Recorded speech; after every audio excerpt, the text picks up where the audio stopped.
Komisi Pemilihan Umum menunjuk Muhammad Afifuddin sebagai pelaksana tugas Ketua KPU usai DKPP memecat Hasyim Asyari. Setelah ditunjuk jadi PLT Ketua KPU, Afifuddin menolak untuk berkomentar terkait penyalahgunaan wewenang yang dilakukan Hasyim Asyari. Afifuddin hanya memastikan dengan kejadian ini, tahapan penyelenggaraan Pilkada 2024 tak akan terganggu. Yang pertama, kami tidak akan mengomentari putusan DKPP. Yang kedua, kami ingin pastikan sebagaimana yang tadi kami sampaikan, Mas Agus sampaikan, organisasi KPU tetap berjalan sebagaimana biasa.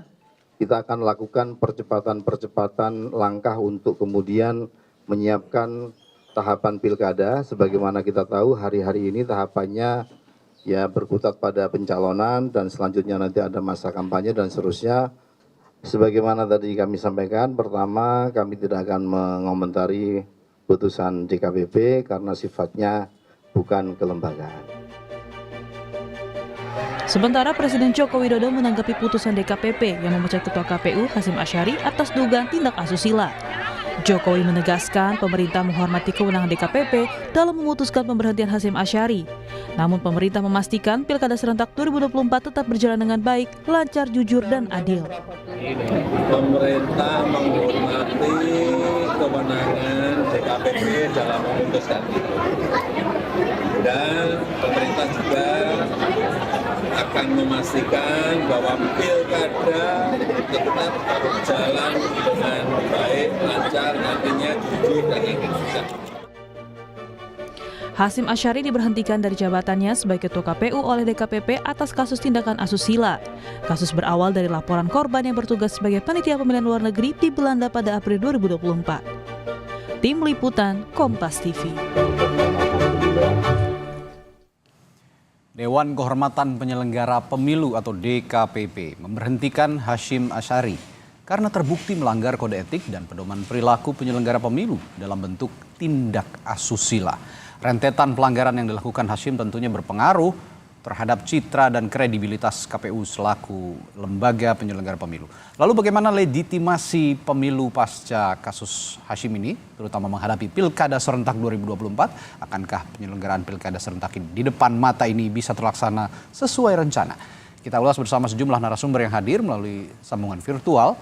Ada Ketua DKPP periode 2017-2022 Profesor Muhammad, Ketua KPU RI periode 2017-2022 Arief Budiman, dan Ketua Komisi 2 DPR RI dari fraksi Partai Golkar Ahmad Doli Kurnia. Selamat pagi Bapak-Bapak.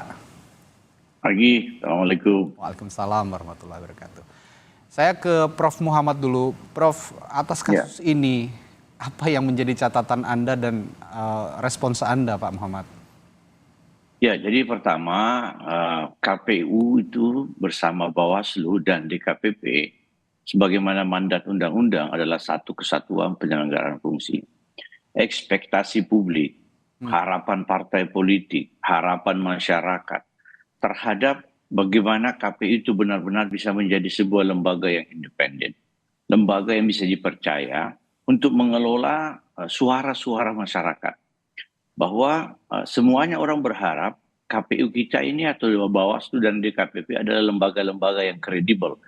Karena dia mengelola sebuah keputusan penting, yaitu terkait dengan hadirnya pemimpin nasional yang berintegritas. Betul. Oleh karena itu, bagi saya sebagai orang yang pernah dipercaya di Bawaslu dan DKPP, tidak ada pilihan. Orang-orang yang berkhidmat di tiga lembaga penyelenggara ini adalah orang-orang yang benar-benar punya standar etik yang tinggi.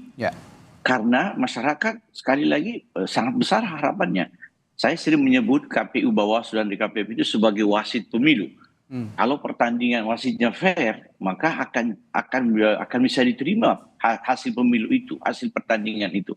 Walaupun yang kalah bisa menerima kalau wasitnya fair. Nah, itu saya kira komentar saya. Ya, saya setuju dengan Anda bahwa semua lembaga, sebenarnya tidak hanya KPU ya, semua lembaga negara begitu yang menjalankan tugasnya harus punya pemimpin, bahkan personal yang menjunjung tinggi etika. Tapi begini Prof Muhammad, sebenarnya ini kan tidak ada kaitannya dengan tugas KPU begitu ya, meskipun kejadiannya pada saat pelaksanaan penyelenggaraan pasca pemilu pada saat itu ini ada peristiwa yang sangat disayangkan yang menimpa Ketua KPU yang akhirnya juga berujung pada kasus asusila begitu. Ini kan tidak ada kaitannya sebenarnya kasus ini dengan tugas KPU sendiri. Dalam penyelenggaraannya begitu, Anda pernah di Bawaslu, Anda pernah juga di DKPP. Laporan-laporan atau kasus-kasus semacam ini yang menjerat penyelenggara pemilu terutama, apa yang harus dilakukan sebenarnya? Ya, jadi mendapatkan profil, mendapatkan sikap-sikap atau perilaku penyelenggara pemilu yang kita harapkan, sebagaimana 12 asas penyelenggaraan pemilu dalam undang-undang, itu tidak mudah memang. Dia mesti melalui sebuah proses, ya proses pembinaan, proses sosialisasi, penanaman nilai-nilai. Jadi di DKPP itu sebenarnya ya di era kami dan saya kira sampai sekarang ini juga di bawah pengawasan Komisi 2 ya. Saya tahu Bandoli ini cukup intens melakukan istilahnya komunikasi yang baik dengan penyelenggara pemilu di era Bandoli dan sampai sekarang. Memang proses-proses pendidikan etika ini harus dilakukan secara ajak, baik kurikulum. Jadi tidak ujuk-ujuk nilai etika itu orang bisa melaksanakan dalam pelaksanaan tugasnya. Jadi sekali lagi DKPP harus senantiasa memprogramkan pendidikan etika, sosialisasi kepada khususnya penyelenggara pemilu sebagai lokomotif penyelenggaraan pemilu dan pemilihan, juga kepada masyarakat biar paham tentang bagaimana ikut mengawasi atau ikut memberikan perhatian terhadap pelaksanaan tugas teman-teman penyelenggara pemilu. Oke. Saya ke Mas Arief. Mas Arief, Anda juga sebagai yang pernah duduk memimpin KPU begitu ya dalam beberapa periode di belakang kemarin 2017 sampai 2022 ya pada saat itu, melihat kasus yang menimpa Hashim Asyari, Ketua KPU sekarang, bagaimana respons Anda sejauh ini? Ya, atas putusan tersebut tentu saya sangat menyayangkan ya, sangat ini mengecewakan kalau harus ada peristiwa semacam ini terjadi di lembaga KPU, menimpa personal-personal KPU, apalagi itu di pucuk pimpinannya, gitu ya. Kita kan seringkali mengatakan begini, ya lembaga atau organisasi itu baik ya mestinya tercermin dari pimpinannya. Begitu juga lembaga ini buruk tidak baik itu bisa juga tercermin dari pimpinannya. Dan lebih berat lagi adalah lembaga ini di dalam undang-undang itu sudah dijelaskan cara kerjanya itu mengikuti apa yang disebut oleh Prof. Muhammad tadi, ada beberapa prinsip. Kalau nggak salah 12 prinsip ya Prof. Dia harus profesional, dia harus punya integritas, dia harus punya etika, dia harus mengedepankan hukum, bekerjanya efektif dan efisien, dan lain-lain itu. Itu saya sering mengatakan begini kepada teman-teman saya ketika saya ada di sana. Kalau kamu ingin pemilu itu baik, setidaknya perhatikan 3 hal. Integrity, transparansi, and quality. Jadi salah satu ukuran itu yang paling sederhana ya itu transparan. Jadi ketika publik ingin tahu apapun tentang KPU, tentang penyelenggaraan pemilu dan dia bisa mengakses dengan mudah, dia dapat informasi dengan mudah, itu sudah jadi salah satu ciri ya ini orang kerja transparan. Biasanya kalau dia bekerja transparan, dia akan punya integritas, dia akan punya kualitas. Nah, memang dalam beberapa kejadian ya, perjalanan pelaksanaan tahapan pemilu 2024, itu saya melihat ada beberapa hal yang dalam pandangan saya ini ya, tentu sangat subjektif, itu kurang terlihat transparan, gitu ya. Publik susah mengakses informasi ini, itu, waduh, saya sudah merasa agak khawatir. Lalu tercermin dengan beberapa hal yang putusan DKPP, putusan Mahkamah Konstitusi, putusan Mahkamah Agung itu kemudian mengkonfirmasi itu gitu loh. Jadi terus bagian puncaknya yang terbesar ya putusan DKPP kemarin, aduh kok sampai terjadi begini? Ini hal yang sebetulnya terjadi pada saat di sela-sela tahapan, tapi substansi persoalannya sebenarnya sangat privat gitu loh, bukan persoalan pemilu gitu kan. Oke. Begini Mas Arief, alih-alih meminta maaf lalu juga menyesal dengan perbuatannya begitu ya, Ketua KPU Hashim Asyari, mantan Ketua KPU yang sekarang sudah dicopot itu kemarin pada saat menghadapi media berbicara dan mengucapkan terima kasih, katanya berterima kasih karena lepas dari beban sebagai komisioner KPU dengan tugas-tugas yang sangat beratnya, ini berterima kasih. Sepengalaman Anda, bagaimana memangnya pada saat menjadi ketua KPU, adakah memang penugasan yang dimaksud Hashim Asyari itu berat dan tidak tercantum lah dikatakan dalam aturan atau hitam di atas putih begitu?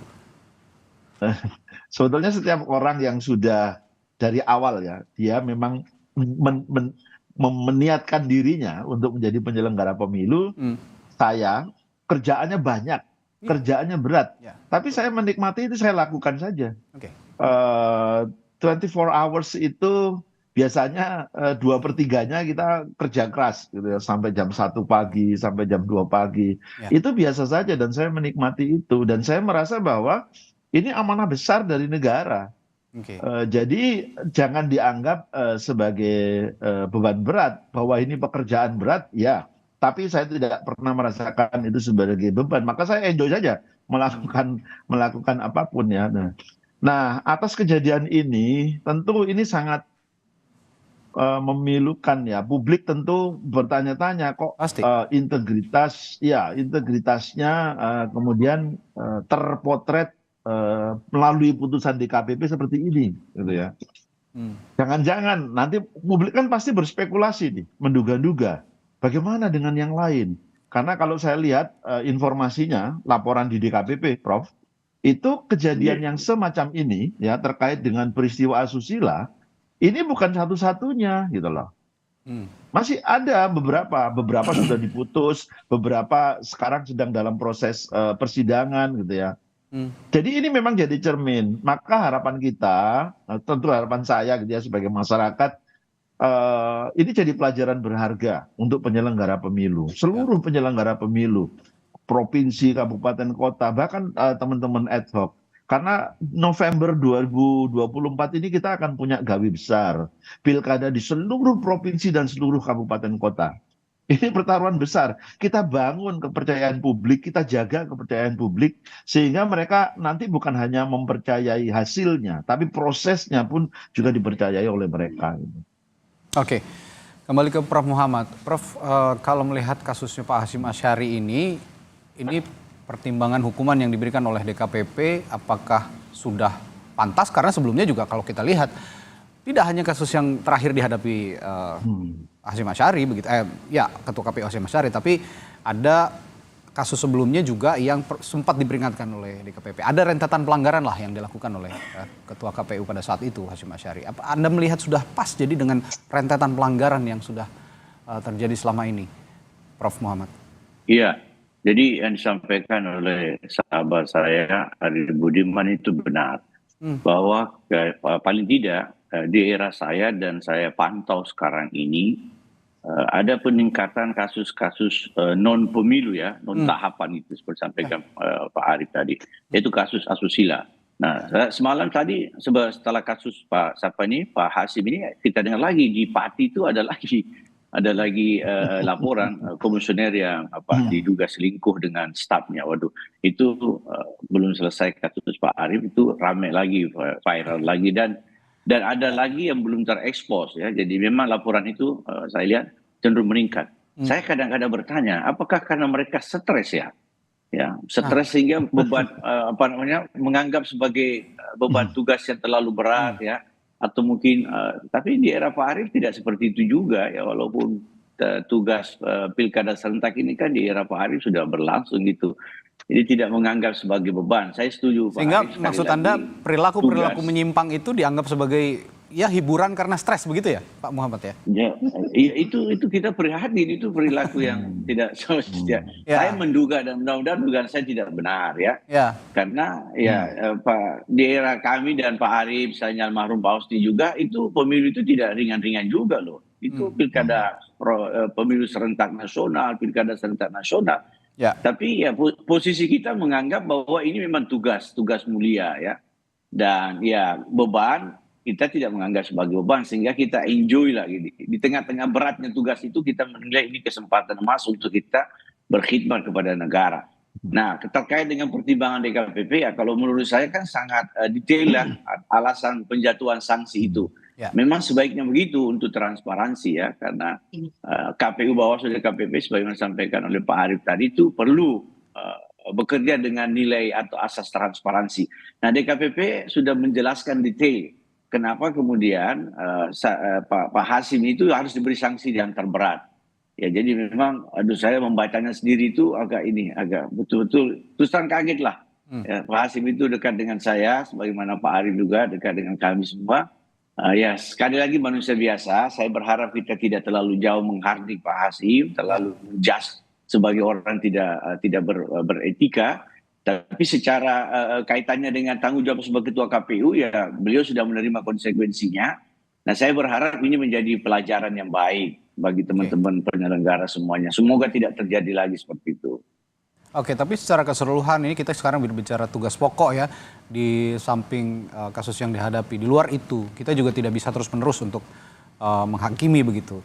Kalau ada masalah etika ya memang sudah dihukum. Ya, silakan Mas Arief. Ya, sebetulnya di era saya kemarin, kami ya KPU, kami sudah mencoba sebetulnya untuk mengatur pembatasan sehingga peristiwa ini bisa diantisipasi untuk tidak terjadi. Oke. Itu kami memasukkannya ke dalam regulasi di peraturan KPU. Oke. Jadi undang-undang mengatakan dilarang orang yang punya hubungan suami istri itu sesama penyelenggara pemilu itu kan tidak boleh. Oke. Maka kami mengaturnya lebih luas sebetulnya, bukan hanya hubungan suami istri, tapi juga nikah siri nggak boleh, kumpul kebo nggak boleh, gitu kan? Itu sudah diatur ya di PKPU sudah ada ya? Lebih detail ya, kami mendetailkan. Payungnya itu ada di dalam undang-undang. Nah, kami lalu mengelaborasi lebih detail, termasuk yang nggak boleh itu nikah siri. Ini kami ingin memberikan perlindungan sebetulnya kepada teman-teman perempuan, gitu ya. Jadi ya semua itu harus harus dilaksanakan baik-baik lah kira-kira gitu ya. Nah, tetapi pasal itu yang kami tahu sekarang sudah nggak ada lagi gitu loh. Oh, oke. Itu sudah tidak ada, artinya sudah dihapus begitu ya? Nah, itu juga yang menjadi salah satu pertimbangan hukum ya DKPP.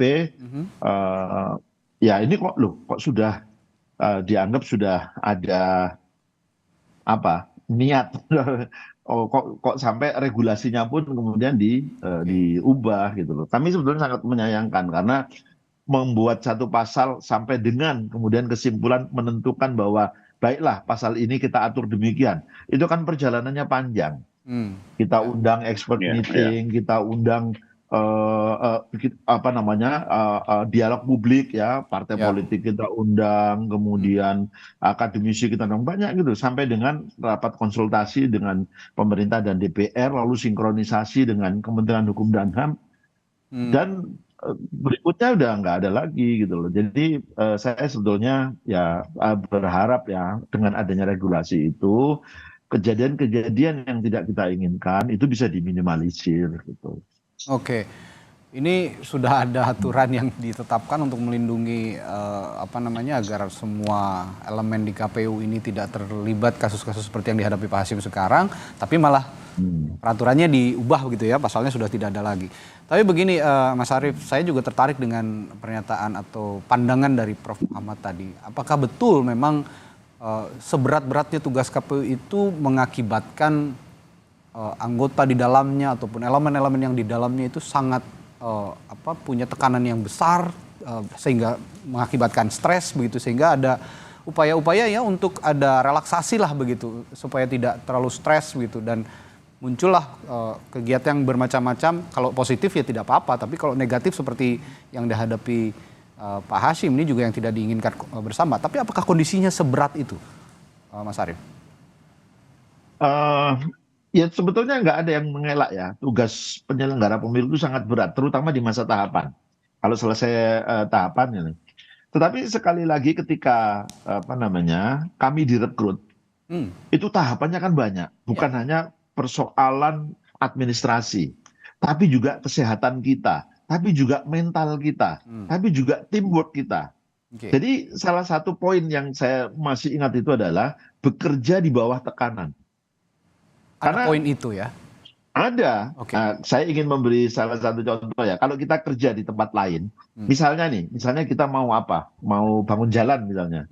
Terus tiba-tiba hujan misalnya. Maka kita putuskan, stop dulu deh. Nanti kalau hujan sudah selesai baru kita lanjutkan. Di KPU nggak bisa. Karena semua tahapannya diatur ketat.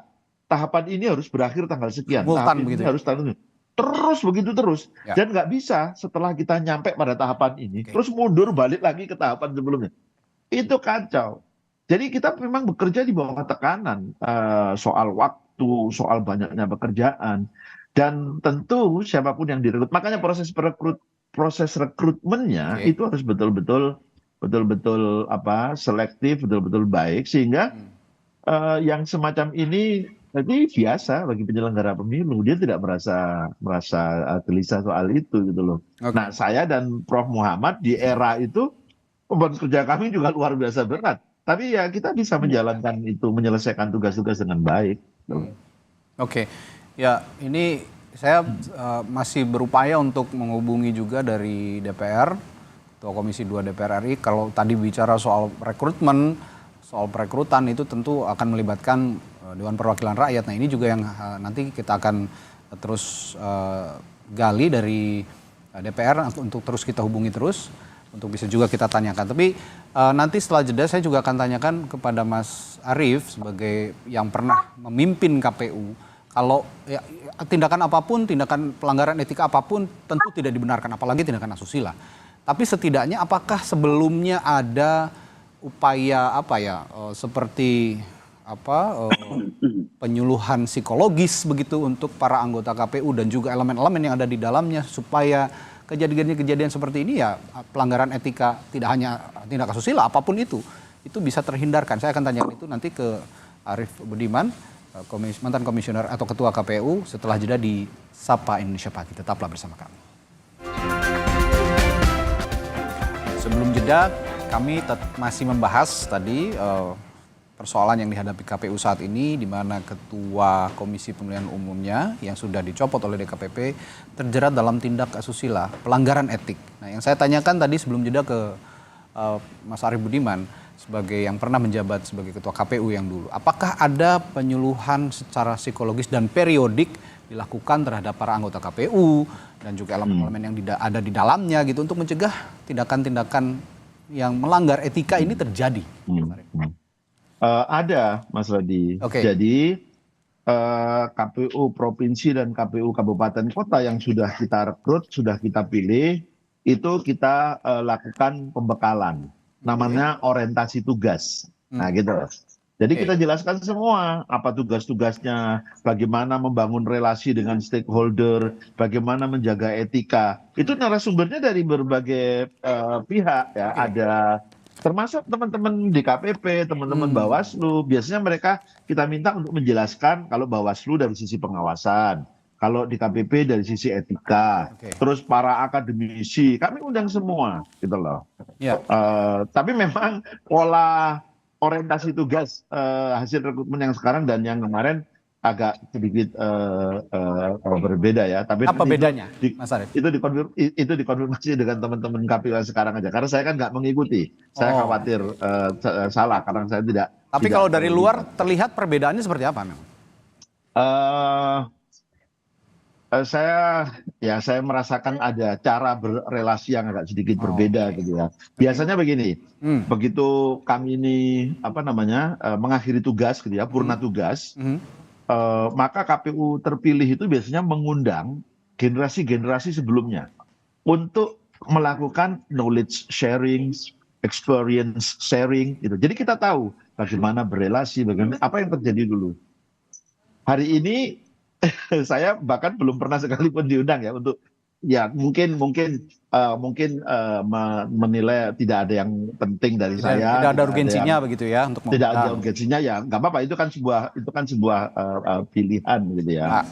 Nah, di dalam orientasi tugas itu udah kita jelaskan semua bagaimana menjaga independensi, bagaimana menjaga etika. Oke. Nah, mudah-mudahan, termasuk KPU RI melakukan itu juga. Jadi terhadap diri kita sendiri gitu.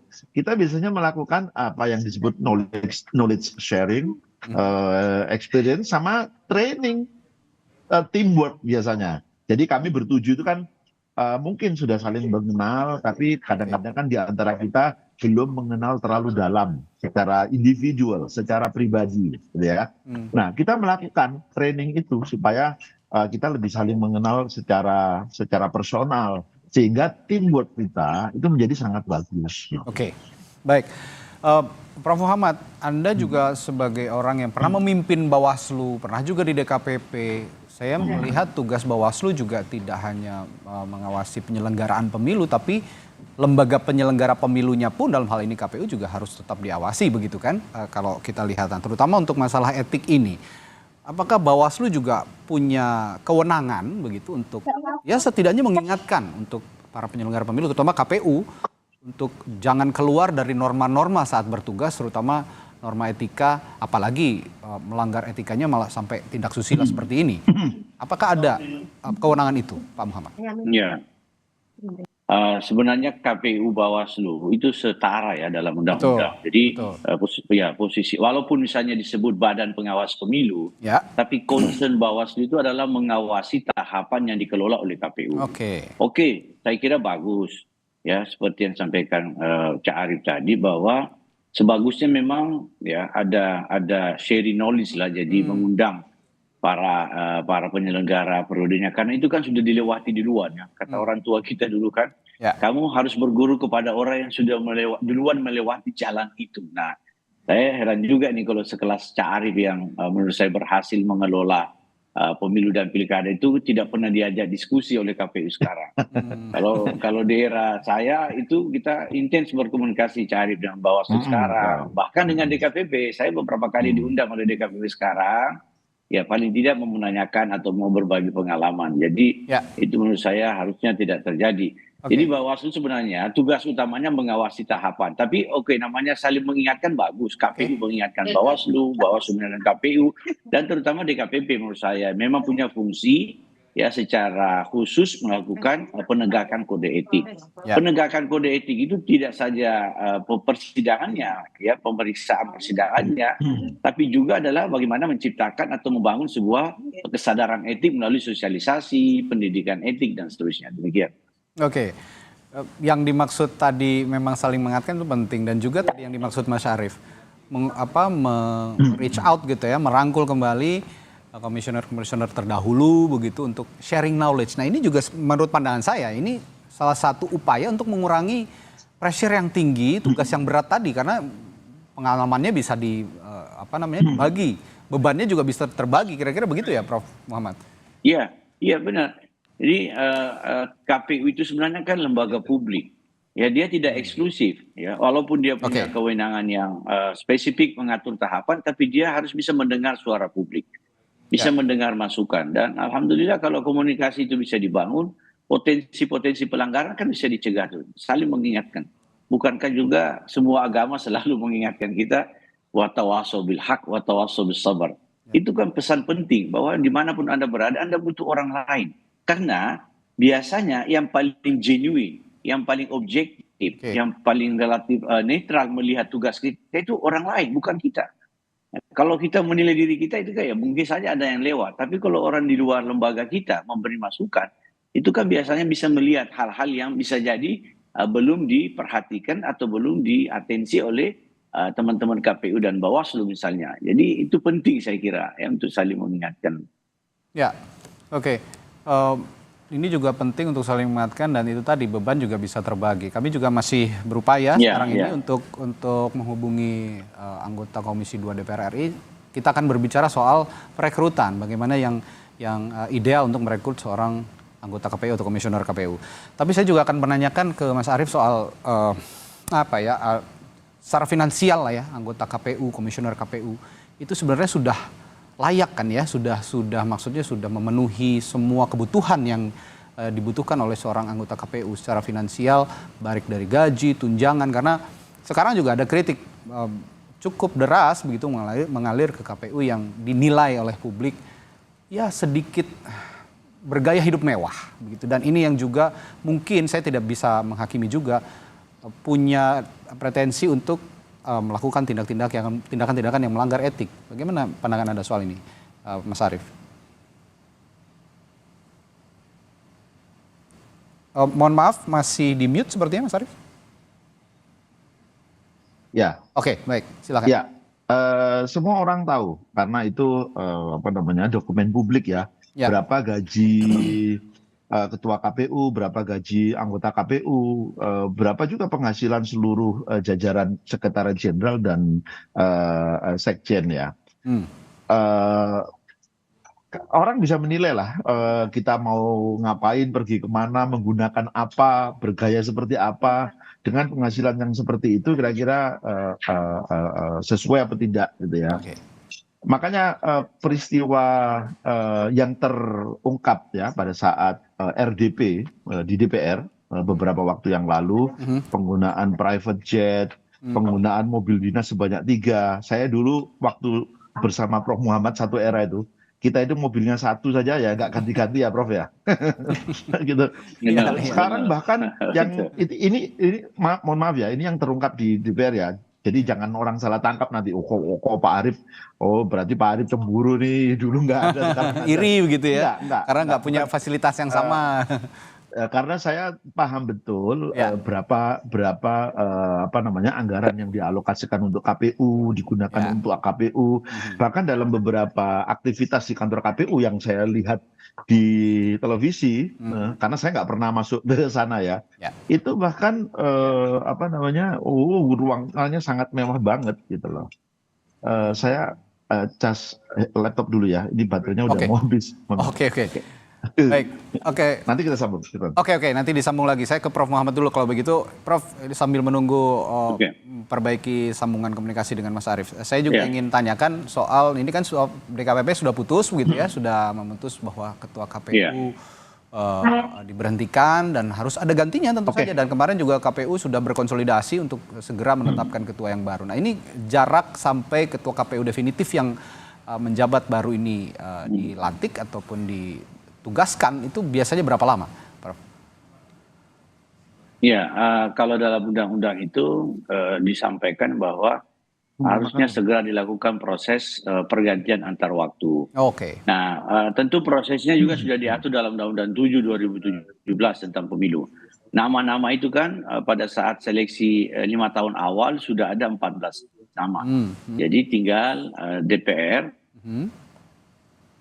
kedua manggil calon yang berada pada ranking teratas ya, setelah 7 berarti 8 ya. Informasi yang kita dapat nomor 8 itu almarhum Pak Firian, maka akan turun ke nomor 9. Nomor 9 itu akan diundang oleh Komisi 2 untuk dilakukan fit proper test lah itu, untuk ngecek apakah calon anggota KPU ini pengganti Pak Hasyim ini masih memenuhi syarat ya, dari segi misalnya syarat-syarat undang-undang sudah jelas ya, syarat administratif ya, dan seterusnya. Dan juga akan ada pertanyaan-pertanyaan yang sifatnya mungkin menelusuri rekam jejak begitu. Nah, kalau sudah disepakati di Komisi 2, itu diserahkan kepada Presiden untuk di-SK-kan dan dilantik, lalu kemudian segera bertugas, bergabung dengan 6 anggota KPU yang lain.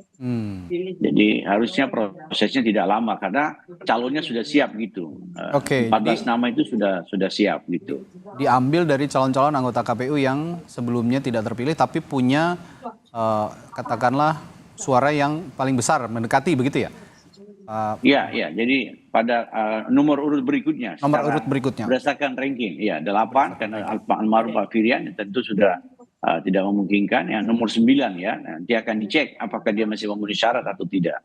Artinya ini masih akan melibatkan DPR atau hanya di internal KPU saja nanti memilih ketua ini? Kalau pemilihan ketua itu internal. Internal ya? Pemilihan ketua itu dari dan oleh anggota KPU ya. Jadi memang sebaiknya menurut saya 6 anggota KPU sekarang ini, apalagi sudah menunjuk pelaksana tugas Pak Afif, itu menunggu lengkapnya 7 anggota, menunggu gitu. Oke. Jadi menunggu ada anggota baru nanti berembuk kembali untuk menentukan Memilih yang ketua, ya. Oke. Secara 7 orang memilih ketua begitu. Oke, sebelum nanti kita juga bahas soal bagaimana pemimpin KPU yang tersisa sebenarnya tugasnya tidak terlalu lama lagi. 2027 kalau saya tidak salah akhir masa tugas anggota KPU periode yang sekarang ini. Tapi saya akan kembali juga tadi yang terputus, Mas Arief menanyakan soal kebutuhan finansial seorang anggota KPU yang saat ini ada, apakah sudah ideal atau bagaimana? Mas Arief silakan. Ya kalau ngomong ideal itu relatif ya. Dulu kami pernah mengusulkan lebih dari yang sudah ditetapkan sekarang sebetulnya. Kalau sekarang itu kan ketua 43, anggota 39 sebelum dipotong pajak. Gitu ya. Di era saya dulu kami pernah mengusulkan kurang lebih sekitar 60-70 lah. Itu ada benchmarknya ya. Kita mencontoh lembaga di tempat lain dengan beban kerja yang kurang lebih sama dan seterusnya lah. Tapi keputusan presiden waktu itu kan yang ditetapkan adalah sebesar itu 43 juta dan 39 juta. Setelah belum dipotong pajak itu, nanti dipotong pajak gitu ya. Oke. Nah ya tentu assalamualaikum. Ya, saya sapa dulu nih. Kita ya. Ada anggota Komisi 2 DPR RI dari fraksi PKS yang gabung pagi hari ini. Assalamualaikum. Pak Mardhani Alisera. Waalaikumsalam warahmatullahi wabarakatuh. Monggo lanjut. Silakan dilanjutkan Mas Arief. Nah, tadi sebagaimana dijelaskan oleh Prof. Muhammad, ini kan pemberhentian ini kan berdampak pada dua hal. Pertama keanggotaan, kedua jabatan atau posisi ketua. Maka kalau keanggotaan, karena dulu SK-nya dari Presiden, ya nanti kita tunggu pemberhentiannya juga dari SK Presiden, Kepres. Ya.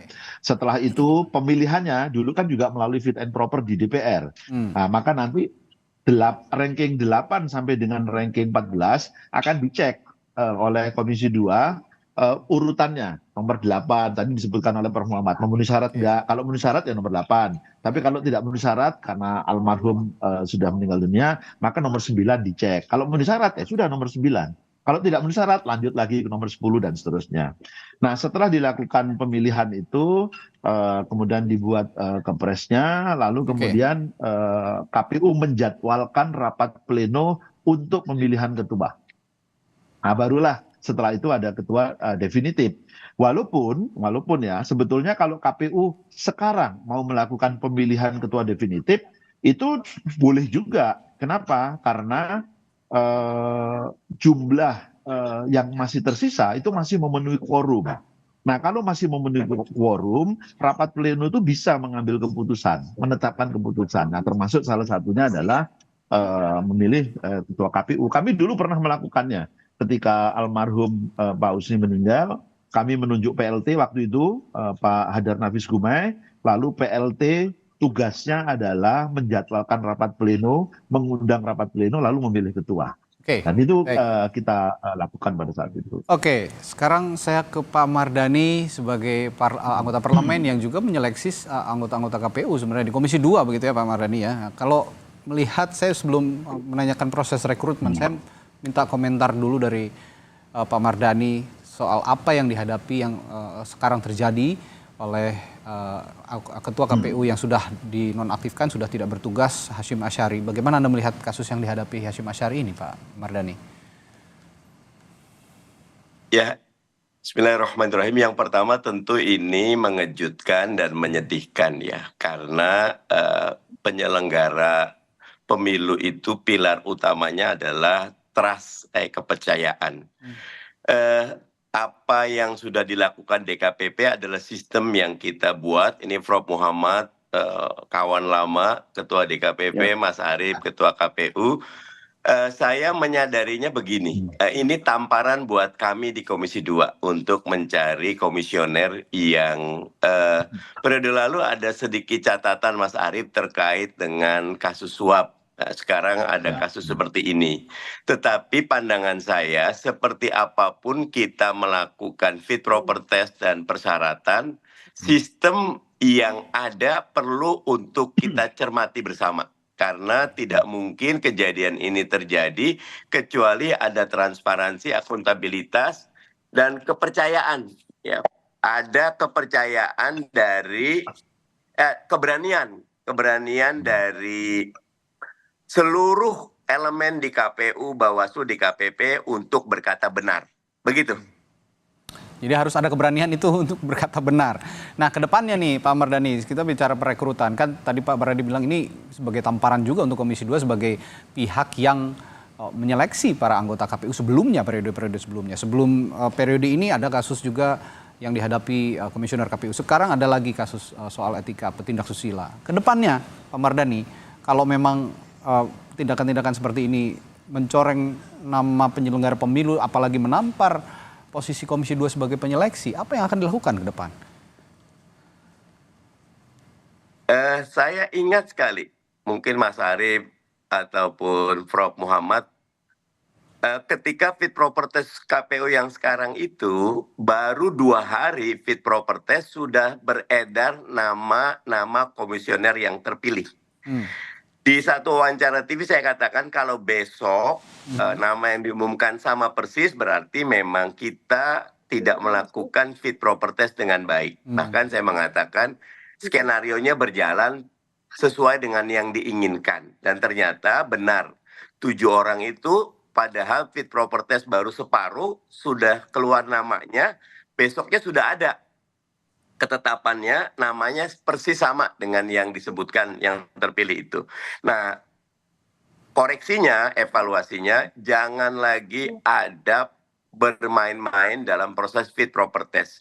Teliti track recordnya dan betul-betul pilih mereka yang punya integritas dan punya kapasitas. Jangan lagi, apalagi kalau ada titipan, ada pesanan. Jangan. Begitu. Ya. Tapi begini Pak Mardhani, terakhir juga saya tanyakan bahwa pemilihan anggota KPU ini ke depan juga tidak lepas dari proses politik karena memang dipilihnya oleh lembaga politik begitu. Nah, tarik-menarik politik semacam ini juga yang kadang kita jadi concern begitu ya, bagaimana memilih anggota KPU yang benar-benar berintegritas, independen dan tidak partisan, tidak dipilih berdasarkan kedekatan dengan anggota DPR atau politisi tertentu. Bagaimana Anda menghindari hal-hal seperti ini agar pemilihan anggota KPU tetap objektif dan menghasilkan anggota KPU yang berintegritas? Saya lebih percaya kepada sistem yang dibangun di KPU-nya, di Bawaslu-nya dan DKPP-nya. Misal begini, kalau kita ubah juga bukan dipilih oleh DPR katakan, tetap saja sesudah itu akan ada peluang untuk terjadi perkara-perkara seperti ini. Karena itu transparansi, akuntabilitas, dan keberanian orang-orang di dalam untuk mengatakan kebenaran. Ya, karena kayak kasus sekarang kan nggak sekali tiba-tiba muncul. Dia dari kecil, menyedang, membesar, baru kejadian seperti sekarang. Kalau dari awal yang di dalam itu berani berkata benar, berani mengoreksi, Prof. Muhammad ingatkan saya, kalau saya tidak salah di salah satu dasar pembacaan keputusan DKPP yang sekarang itu ada perubahan di PKPU, Mas Arief. Yang tadinya tidak boleh ada hubungan perkawinan, itu diubah. Itu kan salah satu tanda ada apa ini. Ya. Dan yang paling tahu adalah orang-orang terdekatnya. Yang ada di internal ya. Internal. Saya malah agak sedih ketika mungkin ini esprit de corps ya. Ketika Mas Hasim menyampaikan itu didampingi oleh hampir semua komisioner KPU. Bahkan kalau nggak salah dijejerin dari provinsi, kabupaten, kota. Maksudnya opo ini? Kalau buat saya, ya kita harus beranilah. Katakan yang hak, kulil hakko walau kana muron. Katakan yang hak walaupun itu pahit. Jangan lagi karena pimpinan saya harus mengikut. Jangan surga manut neraka katut. Jangan, harus berani. Ya ini yang jadi permasalahan. Seperti ada pembiaran juga dari internal KPU dan tidak mengingatkan bahwa upaya-upaya intensi seperti ini yang bibit-bibitnya sudah ada tidak diingatkan begitu bahwa ini berpotensi untuk memunculkan pelanggaran-pelanggaran etika semacam ini. Itu yang dimaksud oleh Pak Mardhani tadi, harusnya saling mengingatkan. Dan saya setuju dengan Prof. Muhammad juga dengan Mas Arief, pola komunikasi yang harus dibangun terus, tidak hanya di internal tapi juga dengan elemen eksternal di luar KPU, terutama dengan komisioner-komisioner terdahulu atau DKPP terdahulu, Bawaslu terdahulu, ini yang harus dijalin juga sesama anggota KPU. Nah ini terakhir sebelum saya tutup ke Prof. Muhammad dan juga Mas Arief, ke Prof. Muhammad dulu, apa yang ingin Anda sampaikan ke depannya menghadapi penyelenggaraan pilkada yang tinggal 4 bulan lagi dengan adanya kasus seperti ini, Prof? Ya, saya sangat berharap ya bahwa penyelenggara pemilu, rekan-rekan penyelenggara pemilu menjadikan pentingnya profesionalisme dan penanaman nilai-nilai etik dalam membangun profesionalisme itu sebagai need, sebagai kebutuhan, bukan hanya melepas kewajiban. Sama dengan kalau kita beribadah, entar lagi kita sholat Jumat. Saya sholat Jumat 2 rakaat itu karena saya butuh untuk berdialog dengan Tuhan saya, sehingga hasil dari dialog dengan Tuhan saya itu berdampak setelah saya sholat. Tapi saya ke sholat Jumat bukan hanya melepas kewajiban sebagai muslim 2 rakaat. Nah, saya berharap juga demikian. Teman-teman penyelenggara itu menjadikan nilai-nilai etik terutama dan profesionalisme yang terus dibangun sebagai sebuah kebutuhan. Ada atau tidak ada orang menilai, ada atau tidak ada DPR yang memberi catatan, saya tetap harus menjaga etika sebagai bentuk tanggung jawab dan kewajiban saya. Demikian. Baik, Mas Arief, silakan pandangan terakhir Anda. Ya, pertama saya mengapresiasi putusan DKPP yang tegas ya.